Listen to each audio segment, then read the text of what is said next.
In a couple of words, it's complicated. In Bible times, women had no legal power to divorce their husbands. Instead, they simply left, but they could not get a divorce. That was not a legal right that they had. 1 Corinthians, we see this in the New Testament, 1 Corinthians chapter 7, verses 12 and 13, Paul says, "But to the rest speak I, not the Lord. If any brother hath a wife that believeth not, and she be pleased to dwell with him, let him not put her away."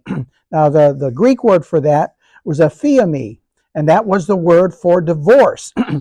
Saying, don't divorce her. Verse 13, "And the woman which hath an husband that believeth not, and if he be pleased to dwell with her, let her not leave him." No divorce. All that could happen is she would leave. She could walk out, but she couldn't get a divorce. Marriages could, they did break up, and it was possible for a man to divorce his wife if he could find, according to Deuteronomy 24:1, some uncleanness in her. And Jewish lawyers of the time, they interpreted that phrase in different ways. In the time of Jesus, the followers of Shammai believed that it referred to adultery or sexual misconduct only. But then there were those who followed another rabbi by the name of Hillel, who believed that the phrase could be interpreted for anything, burning dinner and you're divorced. Yeah.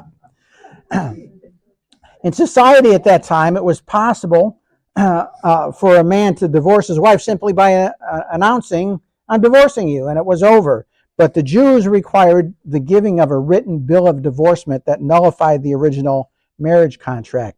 And part of the bill of divorcement, or it was also called a writ of divorcement, it allowed the woman to remarry. Deuteronomy 24, verses 1 and 2 says, "When a man hath taken a wife and married her, and it come to pass that she find no favor in his eyes, because he hath found some uncleanness in her, then let him write her a bill of divorcement, and give it in her hand, and send her out of his house. And when she's departed out of his house, she may go and be another man's wife." But in that same section, in Deuteronomy 22, verses 28 and 29, it says that if a man had sexual relations with a girl who was not betrothed and not married, he had to marry her.